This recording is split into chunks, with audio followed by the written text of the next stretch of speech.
But what I do love is that the Punisher keeps getting fucking beat up and shot and shit, and he's just like, gotta do it again. Tim, how was your week? My week was okay. Well, that sounds fucking depressing.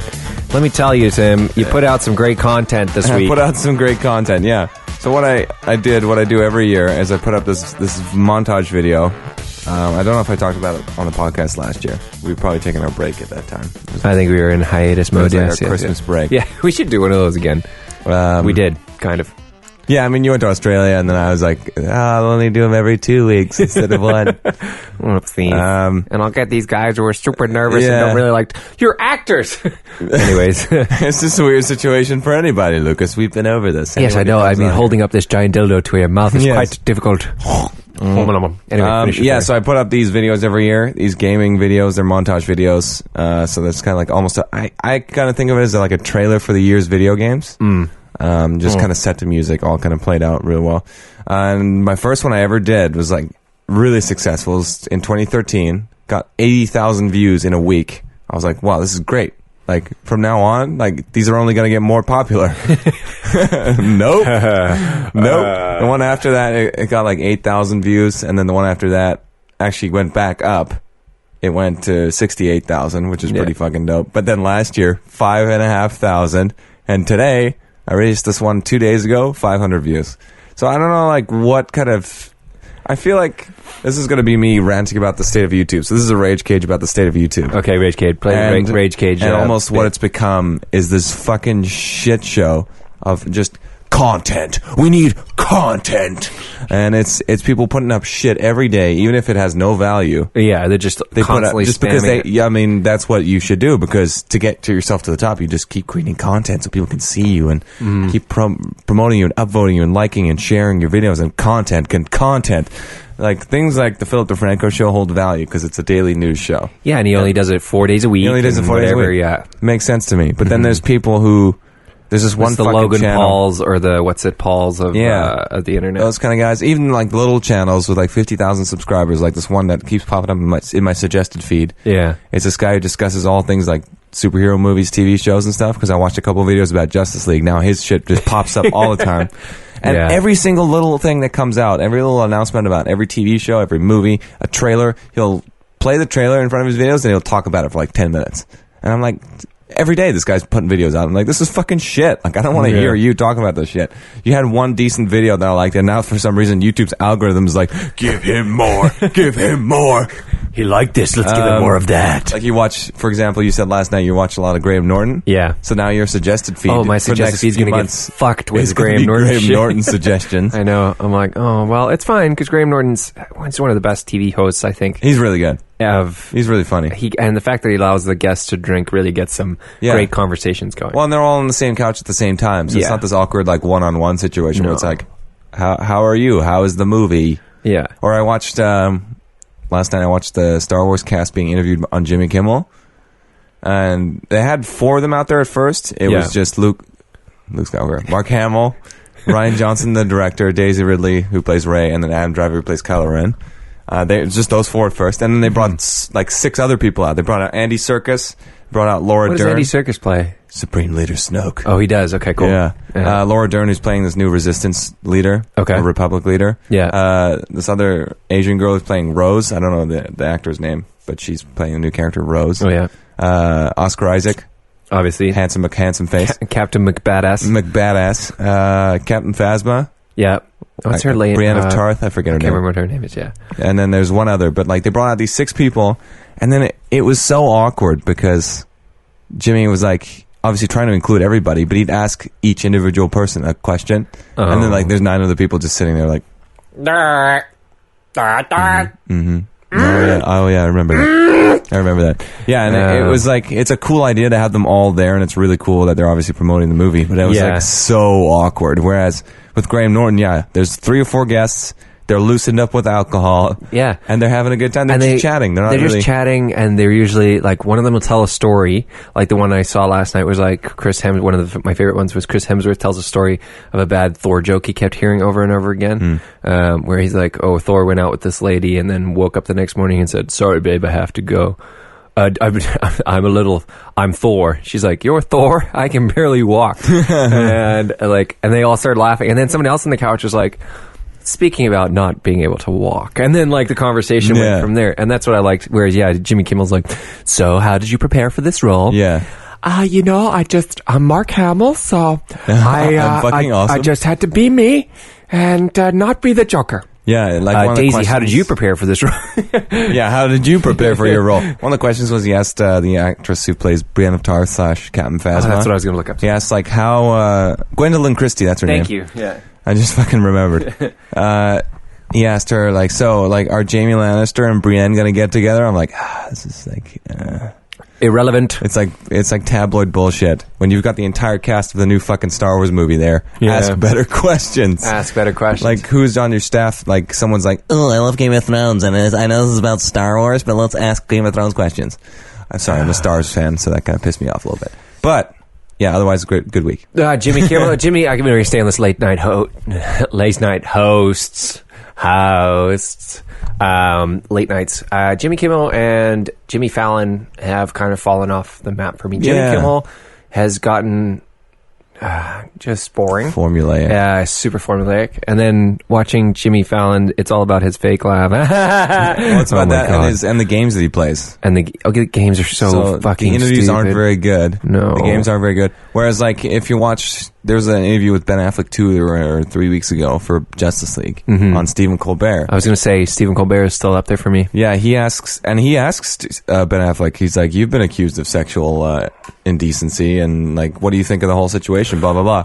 He drops us on live fucking not live, but, like, he drops us on television. It's pretty fucking live. But Ben Affleck had to just kind of, like, weather the storm. He had to kind of answer. He was being interviewed. And he answered it really well. He managed to go really well, like, go through it, explain it, because his brother's also been accused of Casey sexual Affleck, impropriety. That doesn't surprise me. He seems like a creepy dude. He seems like the kind of guy who's like, I'm famous, you should be in love with me. But he's not really that attractive. So he'd, like, force himself to... Yeah, so anyways, continue. Yeah, well, I think that's what people appreciate about Colbert, is that he's not just a funny dude who's really good at improv, who writes really funny skits, who's really entertaining. He gives really good interviews too. Yeah, like, he's not just there for the lulls. He's there for legit reasons. Even when he was doing the Colbert Report, he the way he would the Colbert Report. Oh, that's better. Sorry, I almost forgot. When he interviewed people, he would run over as if he was the guest. Like, he would run over like, hey, the guest is already sitting, and he's, like, waving to the crowd like, yeah, that's right, it's about me. But then he'd sit down and he'd actually have a serious interview with these people who had written a book or whatever. He'd throw a joke in once in a while to make fun of them, and the people didn't really know which way to go with the conversation. Like, did they have to be serious? Did they have to have a laugh?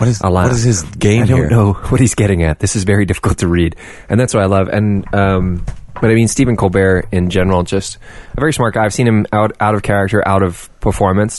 He did an interview with Oprah. I don't know if you ever watched that interview. So no. Oprah interviewed him and his wife, and I'd never actually seen his wife. He always talks about this wife. I'm like, this guy's not been married. This guy's not married. He's a fucking bachelor. Yeah. He's just bullshitting. He has a wife, but he met his wife. His wife is extremely intelligent too. I didn't meet her. I just listened and watched her. I met her. I don't know why I said at the Met Gala because we're famous. I am the famous. But yeah, Stephen Colbert's just a very, very, very smart guy. And same with Graham Norton, very, very smart. Graham Norton also knows, like Stephen Colbert, how to prod stories out of people. So I think he does a lot of him or his people do a bit of background research, and he also asks a lot of questions backstage. Yeah. And he picks his favorite... Yeah, that's probably the way he works. ...topics to pull out, whereas Jimmy Kimmel and all these guys are going in... blank. Yeah, and they're like, well, let's hope the magic happens. Let's hope the writers did their job, or the producer did their job today. So, yeah, Graham Norton, if YouTube decides it wants to give me just Graham Norton stuff all this time, that's fine too, you know? That's cool. It's giving me all the HISHE stuff, which is great. I fucking love the HISHE stuff, so. I think they pronounce it HISHE. HISHE? But I was always HISHE. I don't, they make fun of it, and one of them are like, HISHE, HISHE, whatever. How it should have been. Because I'm Batman. Have you seen the original songs that How It Should Have Ended has written for, like, a lot of stuff? Like, I watched What did I watch yesterday? Yeah. Yes, Bat Blood. I watched the Thor one you posted. Oh, the Thor one's pretty good. The Thor one was funny. How It Should Have Ended is just really good. If you haven't heard of this channel on YouTube, it's one of the good ones. Yeah, they put on 2 videos a month, maybe. They do tons of content now, but it's like 1 video a week. That's pretty good. Tons. I mean, yeah, they do like a review at least once a week, How It Should Have Ended review, right. And then they'll How It Should Have Ended, their actual animated shorts, they'll probably do 1 every 3 weeks or 1 every 2 weeks. Yeah, because those obviously take a while to do, but it's so good. They're always so the quality's good. Up there. Yeah. And it's not this oversaturation with YouTube that you get where it's like, hey guys, checking in today, like my enthusiasm's up here. Do you know what I had for breakfast? Cocaine. Do you know why I talk like this? Because I'm barely being, I don't know. There was even on YouTube, I found this girl I used to go to high school with, someone who I have not picked to be a YouTube personality. Yeah. She's got 500,000 subscribers on YouTube now. Oh, Jesus. She plays video games, does Let's Plays, does all this shit, and does that exact thing where it's hi guys, it's me again, and everyone fucking does that. Figure out something like welcome to the danger zone. Do something, welcome to the danger zone, or just be genuine. Just be like, hey guys, what's up? Or just not be so. Or just don't even introduce yourself. Just go be like, what? Today we're gonna play some video games, and it's my monotone voice. So fucking suck it up. I like listening to a lot. Is these guys? It's these 2 brothers. They're from Vancouver, and they have a podcast. And I was gonna bring my video camera and actually videotape us. Too bad. I forgot about that. I have a 128 gigabyte SD card, so if we'll never run out of space. Perfect. It's so small, yet it holds 128 gigabytes. It's fucking incredible. Oh my god! Talk to me. We can film in full 1080p because that's all my camera can do. Can't do 720p? I can.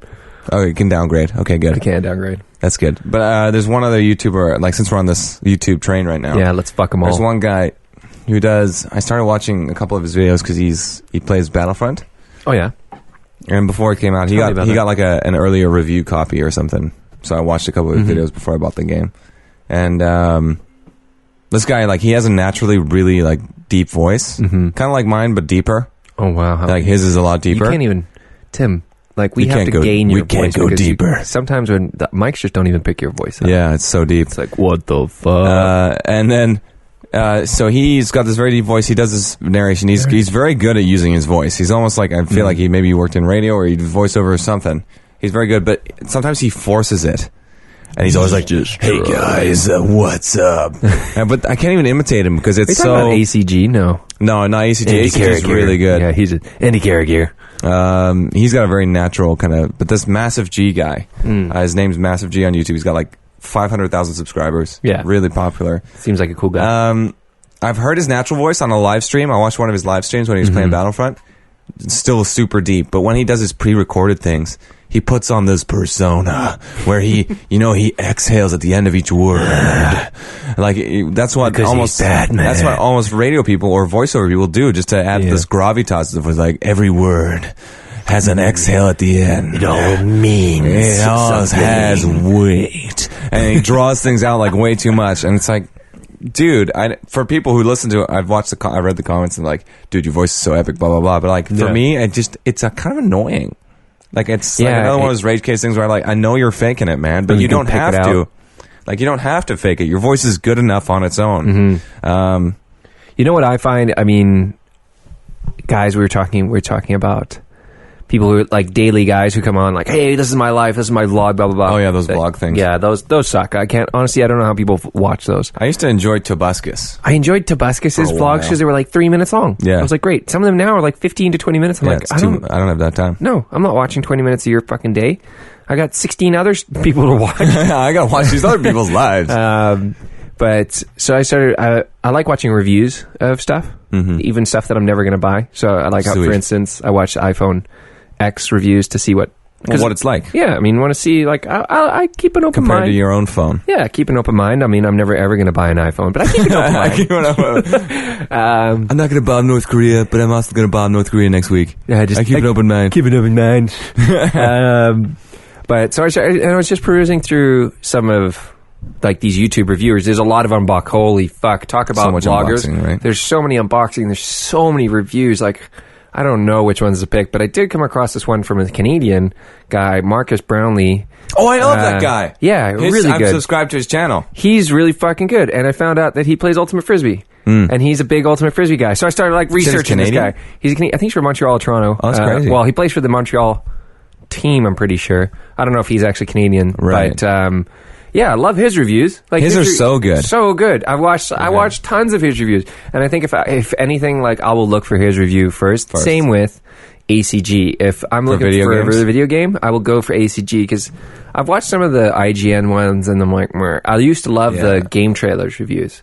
Yeah, like they closed down though. They closed. And I don't know where that voice guy went, but that voice guy was awesome. I loved him. Yeah. But then ACG, I watch his for game reviews. Well, yeah, because ACG, he's not just like, he's not skin deep like the IGN or anyone else's reviews where it's like, this game looks good and it sounds good. And you can shoot the bad guys. But he goes like way further. He's like, oh, listen to the ambient sounds. Like he'll let you listen to it in the video while you're watching it. And he's like, and that's really good ambient sound. Or he'll say like, the ambient sound's lacking, like blah, blah, blah.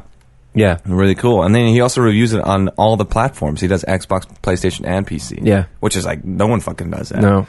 And he'll always give you, he doesn't really rate it. He's like, buy, wait for sale, rent, or never touch. Yeah. Those are his 4 like categories. Yeah, and I love score. that. I love that. Yeah. Well, that's good. Because, I mean, there's one game where he did was Horizon Zero Dawn that came out this year. Yeah, he said buy. Yeah, I just bought it. You just bought it? Yeah. Cool. Yeah, he said buy because it's just such a good game. Okay. And I was like, fuck yeah, I want to buy that game. Yeah. Yeah, I bought it digitally on the PS Store. It was on sale on Cyber Monday, so sick. I think it was $12. I bought a laptop to replace this old beast that we record on. Oh, really? And but I was talking to Dad about it because I bought it from Dell.ca, so straight from Dell. Okay. On Cyber Monday or Black Friday or whatever, whatever sale it was. Yeah. And they said it'll be ready to be delivered on December 16th. So as of recording right now, that's 13 days from now. I ordered it over a week ago. We got a little bit of a backlog. I got a bit of a backlog. And I was talking to Dad. And apparently he said maybe they just manufacture them as they get orders. Yeah. Whoa. Because it's a pretty like high-end laptop. I mean, really? I don't want to brag. They don't have any shelved ones, yeah. I don't want to brag, but it's like kind of, yeah. It's pretty nice. Yeah, so that was just kind of one thing I was like, this is going to take a while. This is kind of weird. I've always wanted, I've ifed and ummed and bought about getting a tablet, but I've always wanted a Surface tablet, the one that you can attach a keyboard to, and it basically becomes a computer. Yeah. But I've never been willing to fork out the $1,300. Yeah, and even like the low end one that's like $900 is not very good. It's not good. That's why I want the $1,300, $1,400. You can get the $2,000 one. I'm like, Jesus, that's a bit much. I don't need a $2,000 one, but I bought my tablet for like $120. Yeah, it's this Acer Iconia Tab 8, and it is bare bones to the fucking minimum, but it does the job. Like, I can watch Netflix on it. I can put like movie files on it and watch on a plane, and that's all I really use it for. Yeah, I should have. I don't know. I should get a tablet because I have my phablet, so I use that for now, and that's all I have to say about that. That's all I have to say about that. That's all I have. Well, the Netflix thing. I just sorry, brought that up. I watched The Punisher. Dude, thank Netflix. God. Yes. Okay, I'm stoked. Did you watch it? Yes. I haven't finished it yet. I just got to the part. I think I'm about 2 episodes from the end. Okay. Yeah. Okay. What do you think? What do you think? I'm so fucking loving it, man. What do you think so far? Do you know what I love about it? It doesn't take itself seriously at all. Mm-hmm. In such a way, it's not like making jokes at everything because it's not funny. Yeah, it's not fun. The subject matter is way too dark. It's not funny. A bunch of PTSD going on. This guy, Lewis, has some fucking troubled issues. He's fucked. But what I do love is that the Punisher keeps getting fucking beat up and shot and shit.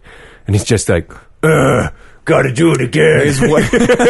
His war cry is incredible. I love it. Yeah. It's like, oh my God. Yeah, when he gets like shot and he needs to fire himself up again to get some adrenaline moving. Yeah, when he's... I clipped it there. Yeah, sorry, way too much. Gotta bend it. Sorry, microphone. Sorry. But his war... Yeah, that war cry John Berthel. I like David Lieberman too. He's just like a goofy, like dude. Just he's a good antithesis to Frank Castle. To Frank, because Frank's just like, well, I'm going to use my fucking gun, and David's like, fucking kill people. Don't use your gun, bro. We have other. Yeah, he's like, but I'm the Punisher. I'm going to punish him. I hope to punish him. One of my biggest issues with the series, since I finished it yesterday, was the lack of the Punisher outfit. Yeah, but I mean, I can get, in 3 of the episodes. I can get behind that because basically, you see him wear it during the Daredevil season 2, and he basically finishes his punishing what he thinks he finishes. Well, also that was another issue in the first 5 minutes of the first fucking episode, which is not a spoiler. He goes and punishes a bunch of dudes, and then he's like, "I'm hanging up the cape. Yeah. I'm hanging up the cape," and you're like, "What? The series just started." I know but that's what I enjoyed about it a lot, was because basically, they didn't know they were going to make a Punisher series when they made Daredevil season 2, right? They made Daredevil season 2. They're like, okay, we got to tell the Punisher story in Daredevil. Pardon me. We got to tell this story during Daredevil. And then everybody like raved about how much they loved John Berthel as the Punisher, and the Punisher was great Punisher. And Netflix and Marvel were like, we should make a Punisher series. Money. So they put. Yeah, they basically had to write a new story, which they'd already told. Because there's only one real Punisher story. Family gets killed, Punisher goes and fucks and shit up. People. End of his story. I'm sure there's other comic books that he like joins the Defenders and becomes a Defender and all that great stuff. And he's like, Daredevil's like, no killing! And he's like, don't care. But I liked I hope the ending doesn't disappoint me too much. I've liked so far that he's just basically discovering all this other shit. He thought he'd finished the job, and he's just now he's discovering all this deep conceited shit. And what I do like is that the pacing of this Marvel series seems good. Like my problem with Danny Rand and the Iron Fist was that the pacing seemed really fucked up. Yeah. And same with the Defenders. The pacing was well off. Like it didn't flow. Whereas the Punisher seems like every episode ends on a cliffhanger, which is great. Or some sort of like storyline, you're like, oh, that's completed, now we're going to start up a new one, right? So I've really liked the Punisher so far in that they've become their own thing, and they don't even refer to it like as Hell's Kitchen or anything like that, any of the Marvel spaces, because in general, the Marvel cities are make-believe. Or is it's New York City. It's in New York City, but the like Hell's Kitchen and all that, is that actual Hell's Kitchen is a real place. Is it? Yeah. Shit, I didn't know that. I thought it was made up for Daredevil. Anyways. Yeah, I don't think it's like as bad as it is in the show. Oh, but it was called Hell's Kitchen, I think, because there's a big disease thing at some point. Like, it's where all the poor people lived. That's why they call like the Bronx. It's like one of those. It's like Harlem or yeah. But that's where like Nick Cage is from, right? Luke Cage. Nick Cage. Nicolas Cage. Nicolas Cage. Luke Cage is from Nicolas Harlem. Cage is Luke Cage, testing his range and playing a large black man. An undefeatable black man. No, but so what did you think about it, Tim? I did not like it. Oh, fuck. Come on. Go on. Overall, I didn't like it. I did like a lot of elements of it, but overall, I would like not ever touch it again. Like, it took me 2 weeks. I started watching the day it came out. I only finished it yesterday. It took me 2 weeks to finish it because I started on Wednesday. I'm in it. No, and I can see what you like about it. And I do like probably the same things. The kind of the representation of PTSD was really cool with Lewis. Mm-hmm. But it was disjointed so much in that it starts the first episode. You got this new guy on a construction site. Right. They do this whole episode about him, and you're like, oh, he's going to probably be a big character. No, he's in one episode, and his story's over. And it just says the thing that leave town, the guy that leaves town. What happened to his grandma? Like, what happened to him? Yeah. Like, what are those sandwiches? That was like not a big deal. That was a plot device used to fuel. Yeah, exactly. I don't like that. I didn't like the Homeland Security agents, Madani and Sam Stein. I didn't like either of them. I don't like them at all. They're terrible. Yeah, terrible characters, terrible acting. You know what I thought? They reminded me a lot of the Iron Fist, the two brother and sister in Iron Fist. Yeah. Who I didn't like at the beginning. I thought they were fucking awful. Yeah. And then they got much better throughout. Kind of graduated. And the brother's one of my favorite characters. They had a really good character arc in that show. Yeah. For those two did. And the sister. Yeah. But in this show, Madani and Sam do not. No. Same with Billy Russo, who is like this not villain guy. Handsome face. Like, either make him the villain or don't. You know? They kind of flip-flop sometimes. And I mean, you can kind of tell from the second you see this guy, it's like, he's going to be a bad guy. He's a fucking asshole. Because he was in Westworld, and he's just got the bad guy face. Mm-hmm. He's just got a bad guy face. But otherwise, yeah, John Bernthal is fucking exceptional. I love him. He's really good in the show. And the further you get into the series, like the last 2 episodes, he fucking shines. He's really good in that. Same with, the guy who plays David Lieberman. He's pretty good. He does his job well. He is the stabilizing force. Yeah, he's the stabilizing force in Frank's fucking up and down world. Yeah. In that, he's just, and I love that he's essentially the eye in the sky for him, because I mean, some of the stuff the Punisher does during the Daredevil season, you're like, okay, this is a little unbelievable. Okay, this like how does he know this shit? He's killing a lot of people, and this kind of fills that gap where he can be like in the drone when they're in the forest. He's like, okay, you got 2 guys coming up, that kind of stuff. That's really cool. I like that. And also the Punisher kind of fleshes out his backstory a little bit. Kind of shows that he wasn't just a Marine. He was Marine Force Recon, which I guess is Marine Special Forces. Mm-hmm. So they're already like super badass. Yeah, and then he goes to work for the CIA. He works as part of the Cerberus, which is just the end. It's like the All-Star. He's a kill squad. Yeah, it's an All-Star team for the fucking Marines. For the Marines and the Army and Air Force, whoever's like, they just pick the best dudes and make this team. Which makes sense, because then you can kind of see like, oh, he is the best of the fucking best. The best, yeah. So that's really cool. That's what I liked about that, kind of fleshing out the backstory. Mm-hmm. I liked him hunting down people. What I didn't like, well, it's not that I didn't like it. I wish they tell the story of him and Billy being stuck in a building and surviving all night. Yeah. I wish they could have, they had done more on that to build the relationship. Show, don't tell. Yeah. Yeah, to build the relationship between Billy and Frank, so that when you find out that Billy's an asshole, it's more of a shock, because you're like, these guys are fucking bros. Yeah, they're bros. And then even in the last episode of the second to last episode, they show one scene in a flashback where it kind of shows them bonding. Oh. And you're like, why didn't you show this earlier? Like, this would have been so dope. Yeah. Just to see like, oh yeah, man, and like this Billy guy becomes like the Anvil lead, and he goes and he's super sad for it. Maybe show him at like Frank's funeral or something, like crying. I mean he was like getting drunk at Frank's grave or whatever. Show him being more remorseful that he is essentially going against his best friend. Yeah. Just kind of show him, but like I don't know, have you been to the stairwell scene yet? Yeah, that scene where he just like, he's like, I'm gonna fucking kill him, like he just turns evil out of nowhere, and it's kind of just like, can he not like show some like hesitance, like where it's like, it's my best friend. He shoots before he talks. Yeah, he shoots before he talks, and it's and he clips the side of Frank's head, like he was aiming for his head. Yeah. So it's kind of like, show him at least struggling with it. That way to make him more relatable, unless of just like, oh, when this guy like eventually gets what's coming to him because the Punisher or whatever. I guess you could also frame that in a sense that it shows PTSD, that's how he has his PTSD. That's possible, yeah. Is that he literally has no remorse. He has he's become a psychopath. Yeah.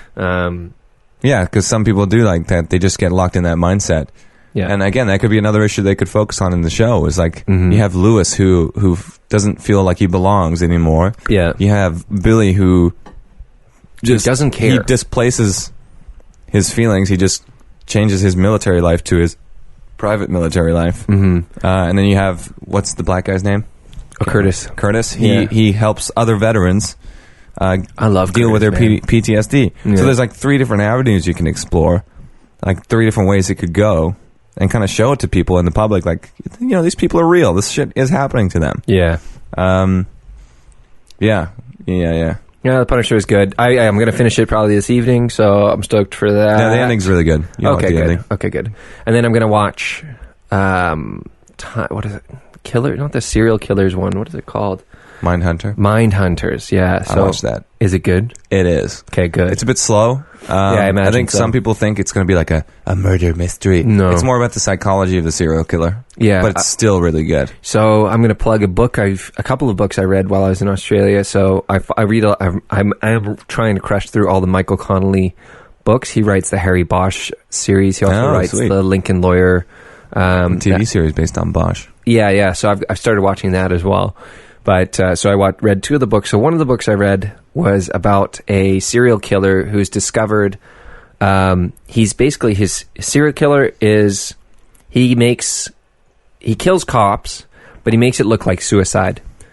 And so he's killed, I think at the start of the investigation, he's killed 7 people, and they've all been classified as suicides. So no one knows this is a serial killer. They all think it's just individual suicides, right?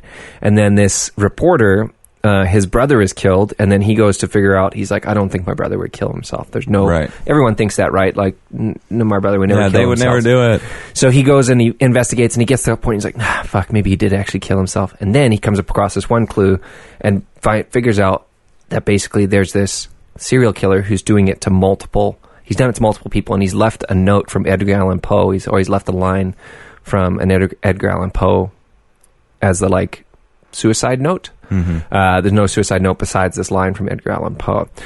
So that book follows him, and then they think they find the serial killer, and they kill the serial killer. Turns out at the end of that book, there's a plot twist. They didn't find the serial killer. Spoiler alert. Sorry, spoiler alert. Yes. I haven't told you what the name of the book is, but... Yeah, well, I mean, if someone's going to go looking for it, they'll know the ending anyways. Oh, that's too bad. Anyways, messed it up. So this was, I think, started my fascination. I like the Zodiac. Have you ever watched that movie or read about that? It's creepy as shit. So creepy, but it's so... But the movie really implies that this certain guy, I can't remember his name, is the Zodiac killer. And that's who they thought. They never proved it was him. It was just their top theory is it's this guy. But they never proved it. So that's really cool. And then this other book I read, same series of books, but same author, not the same series. So Harry Bosch he's investigating a friend of his death, Harry Bosch's friend's death, and he comes across clues that it's this guy they called the serial killer the poet because he would always leave the line behind. And it was really, really cool. And I remember I read this book in 3 days, like. While I was in Australia, I cruised through it because it was so good. And I don't know, I'm very fascinated. I'm looking forward to Mindhunters because I find serial killers' psychology very fascinating. I would never think about doing awful things like that to another human being. I really wish someone would figure out what makes serial killers tick. Well, I think that's what the show's all about. Is essentially it follows these. I feel like they're fictional FBI agents, but they're based on real people. There was was a group of FBI who did the first. They coined the term serial killer. So continue. Yeah, that's what they do in the show. They kind of I think they changed the names for the guys like safety or I don't know whatever. But basically, it explores the origins of understanding serial killers. Before they were just like, oh, they're crazy and they kill people. Mm-hmm. But these are the first guys who ever looked at it like, well, why are they killing people and why are they killing them in the ways that they do? Yeah. You know, with the same method over different times, in the same way, you know, et cetera, et cetera. And, it's them kind of trying to get other people to believe that serial killers are out there. Yeah, and there is a pattern to them. And that's the most interesting thing is that there are patterns to serial killers. Not a lot of them vary from that. It's not like one serial killer is like, okay, kill this one guy. 6 years later, kill another guy. Okay, that was fun. And then 2 days later, they kill another person. No, it's usually like 6 years. It's planned. 5 years. They say the cycle gets shorter over time. So let's say if you have a 6-month cycle, that's eventually going to get down to like 6 weeks, but over time. Yeah. So if you kill enough people, the adrenaline rush you get off killing someone's going to last less amount of time. It's like being addicted to something, right? The first hit of heroin is going to be amazing, and then you're always chasing that hit of heroin after that, and that's how you become addicted to heroin. You don't have to tell me, Lucas. It's been a long, hard road with me and heroin. I know, Tim, and that's why I brought it up. And we're talking about your PTSD. Oh, this is an intervention. Oh, my God. You've set this up elaborately over a year and a half. This was very well done, This podcast is actually an intervention for Tim's heroin addiction. No, it's an intervention for your Infinity War trailer addiction. Oh, segue. Well done, Lucas. I mean... Well done. I mean, really. You just wanted to talk about it. I did. We were talking about The Punisher, though, another Marvel thing. But yeah, the Infinity War trailer came out last week. The culmination of 10 years of movies from Marvel. Yeah. What the fuck? It looks good. Oh, my God. Yes. Yes, I want to see this movie. Although, like, the individual Marvel movies are starting to kind of, like, be like, oh, shit. I mean, like, they're kind of all the same, just with different people in them. Yeah. With the exception, maybe Civil War was a very interesting movie. That was definitely... But you needed the previous movies to get that fucking movie. You did. And I think Marvel knows that. They're like, okay, we're going to blast out a few same-ish ones, but then we've got to create this. So that's what I'm curious what your thoughts are. What's Infinity Part 1 and Infinity Part 2 going to be? Well, I kind of... Yeah, Part 1 would probably be the Avengers getting their ass absolutely kicked. Right. Like fucking beat to the ground. And then Avengers 2 would be... not just the main cast plus the people we saw in the trailer, but every single possible fucking hero you can imagine comes out of the woodwork. Right. To fight Thanos. And that's 2 separate movies, right? Yeah. One coming out in May of next year, and then one May 2019. So like 1 year apart. 1 year apart. But they said there was a statement released that they have 20 more movies planned after Infinity War. Yeah. But what I hope is that there'll be more self-contained stories. Less trying to tie into the universe. Exactly. Kind of like Guardians of the Galaxy 2. Because the first one they had the whole collector with the Infinity Stone thing. Right. That tied in. I get it. Guardians of the Galaxy 2 was more of its own fucking story. It went off and did it, yeah. It was kind of playing on the weirdness of the first one, but it kind of did its own self-contained thing about Star-Lord's father and where he comes from and that kind of stuff. Same with, and Yondu and all those guys. It was more about the characters than it was about building this fucking universe. I think the same can be said for Ragnarok to an extent. Yes. But, I mean, if you chop the last 10 minutes off after the battle, you don't include them getting on the ship. And it by itself, it's like Thor is... I mean, it's literally Thor 1 again, but this time... In space. And this time he doesn't have Dad to run back to. There's literally no one to run back to. Yeah. There's no one to help him. He has to figure it out himself. Because they couldn't... I don't think the reason they couldn't do Planet Hulk was because they couldn't get the rights to it for something. Yeah. Also, it's just like, I think one theory I read was, a Hulk movie's harder to market now. Oh, right. Than a sexy Thor movie. Yeah, a Thor movie. Where he gets a haircut, which is sweet. Yeah, I know about the rights. That makes more sense as well, actually. But, yeah, just like... There's been 2 terrible Hulk movies. It's like, do we need a third one?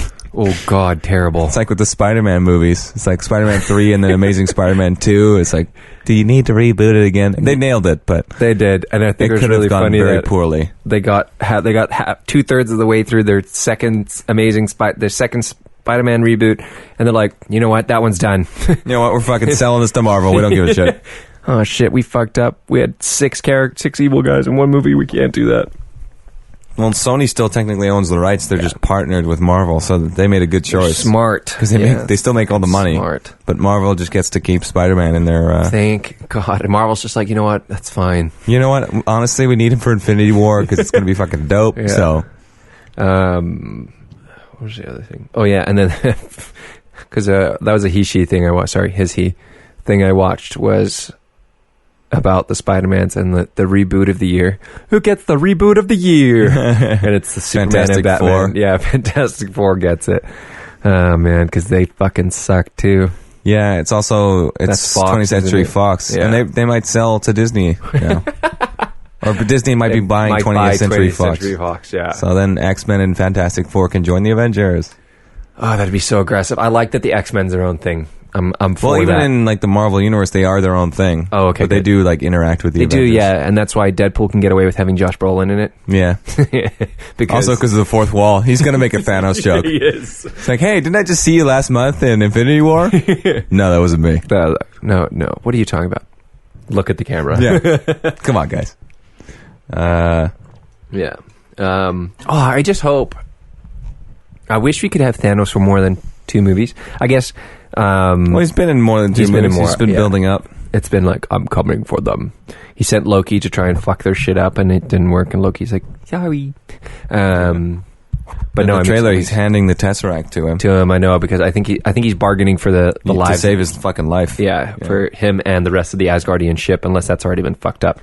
Yeah, when I went to see Thor, I had to read about the after credits scene because the people I went with, they just like got up and left, and they're like, I was their ride home, so I was like, fuck. So you didn't watch it? I didn't get to watch it in the theater, but I read what happened. Yeah, it's basically their ship is like traveling along, and then Thanos' fucking massive ship comes along, and you're like, oh fuck, like he gonna kill some bitch. Yeah, you're like, oh shit, this. And that's why in the trailer, like Thor ends up with the Guardians of the Galaxy. Maybe they save him.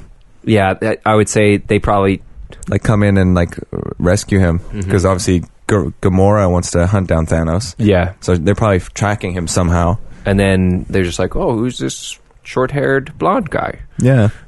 Who the hell are you guys? Yeah. Fucking Who the hell are you? Who the hell are you guys? And they're standing there, and there's like the Mantis just waves at him. Fucking Mantis, so funny.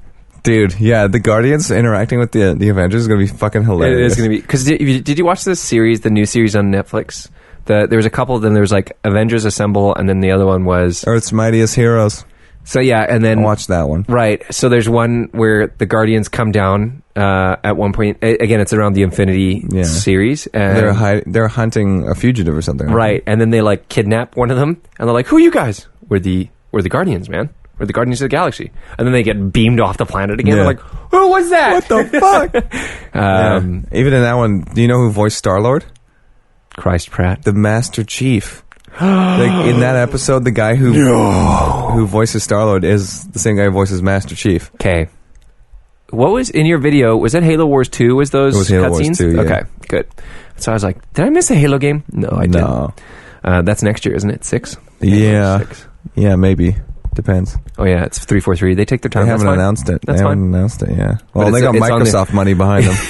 Microsoft's got so much fucking money. Yeah, it's true. Got that Microsoft money.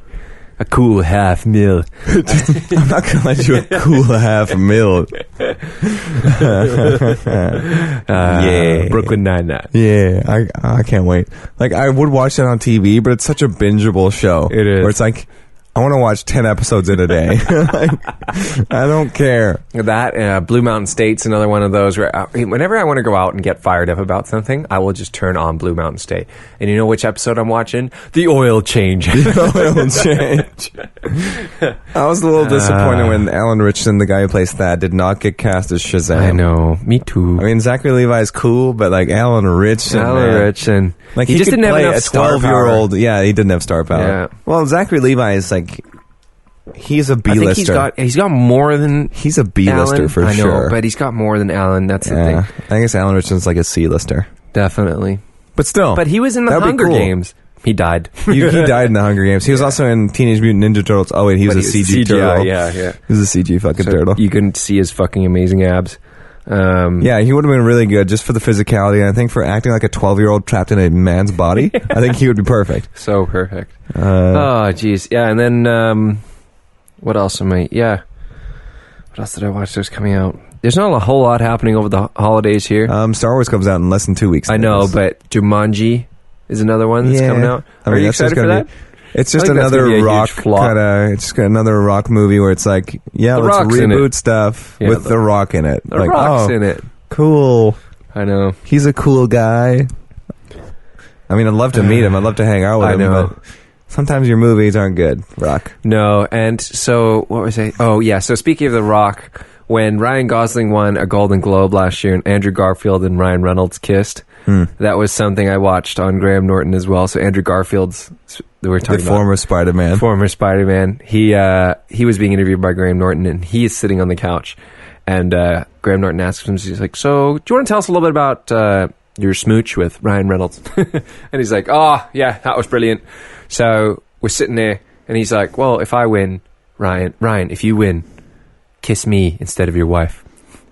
And they did that. They said they'd organized it that he was going to go. Ryan Reynolds was going to go to Blake Lively as if to kiss her and just like shrug her off and kiss Andrew Garfield.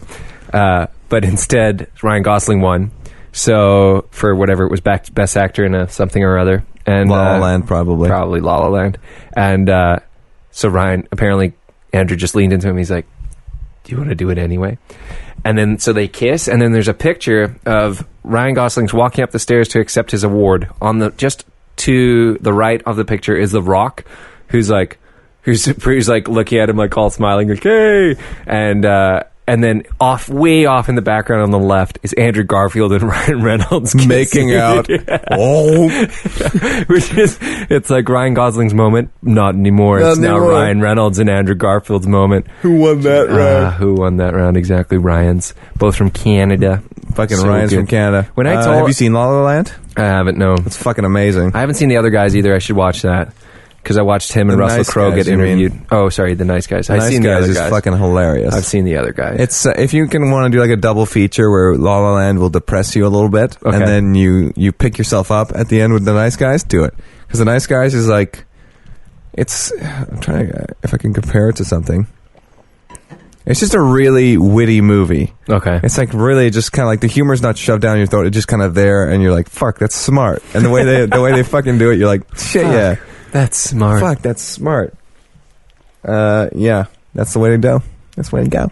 Damn, son. Yeah. My headphones are sliding off my head, so I think it's time. I think we're done here. Wrap this up. Yeah, because the coffee's starting to hit me, and I need to poop. Yeah. You got a lot of diuretic in your body. Oh, baby. Well, thank you very much for listening to the Wonder Boys podcast. As always, you can find us on YouTube. No, you can't, because we hate them. You can find us on YouTube.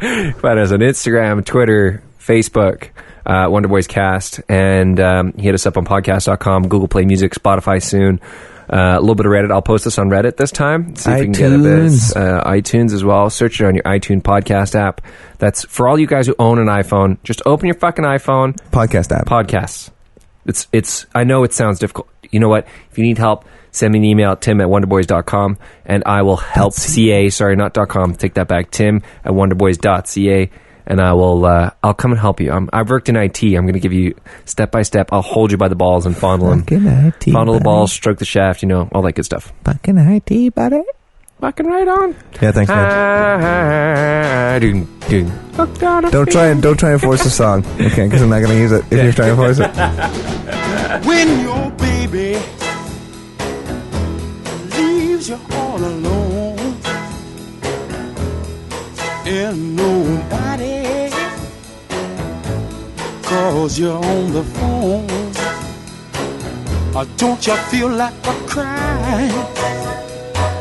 Don't you feel like crying? Well, here I am, honey. Come on.